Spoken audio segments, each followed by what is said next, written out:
Salut, c'est Rems, on se retrouve aujourd'hui pour une nouvelle vidéo. On va tester la Livebox 4, la nouvelle Livebox annoncée par Orange.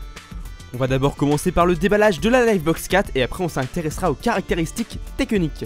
A l'intérieur de la boîte, vous allez retrouver un manuel d'utilisation qui va vous permettre de configurer la Livebox 4 et d'effectuer les branchements, les bons évidemment. Vous allez retrouver à l'intérieur le boîtier de la Livebox 4, mais on en parlera juste après. On va d'abord s'intéresser au contenu de la boîte.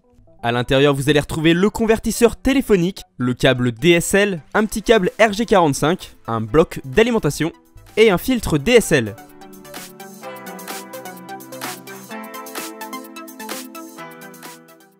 Et là voilà enfin la nouvelle Livebox 4 de l'opérateur Orange. On va voir ce qu'elle a à l'intérieur maintenant.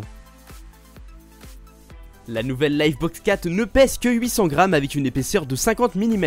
Elle est équipée d'un écran OLED, d'une antenne Bluetooth. Elle est aussi compatible fibre et ADSL, à condition bien sûr d'être éligible à l'offre. A l'arrière de la Livebox 4, vous allez retrouver 5 ports RJ45 pour brancher différents périphériques, ainsi que la TV d'Orange.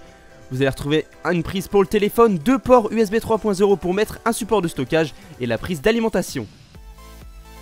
On peut voir que si on pose la nouvelle Livebox 4 à côté de la TV d'Orange, les deux se jumellent parfaitement.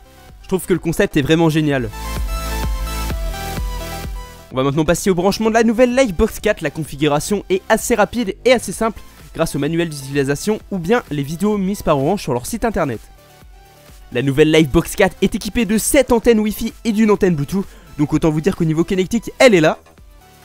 Elle est aussi compatible au Wi-Fi dual band 2,4 GHz et 5 GHz, à condition d'avoir des appareils compatibles. Explication, le 5 GHz a un débit par seconde plus important que le 2,4 GHz. Ça se ressentira notamment lorsque vous regarderez des vidéos en streaming sur internet, car le débit est plus important, donc vous avez une meilleure vitesse de chargement. Il faut savoir que même si vous n'êtes pas équipé de la fibre, les performances de cette box avec la DSL se ressentiront quand même. Ça sera pas extraordinaire non plus, mais ça se ressentira, notamment si vous êtes très nombreux à utiliser le Wi-Fi en même temps. En façade, vous avez la possibilité de désactiver le Wi-Fi. Vous avez aussi la possibilité d'afficher des informations sur la connexion et d'activer la touche WPS pour une synchronisation rapide avec des nouveaux appareils. Vous avez aussi la possibilité d'installer un disque dur d'1 Tera dans la Livebox pour une option de 5 € par mois en supplément. Sur ce disque dur, vous allez pouvoir stocker toutes vos données personnelles, images, vidéos, photos, films, etc. et y accéder partout. Si vous voulez, c'est une sorte de cloud personnel qui est stocké chez vous et vous pouvez y accéder partout dans le monde, à condition d'avoir une connexion internet bien sûr. Voilà, c'était Rems86 pour le test de la nouvelle Livebox 4 d'Orange. N'oubliez pas de retrouver le test de la nouvelle TV d'Orange 4 sur ma chaîne YouTube.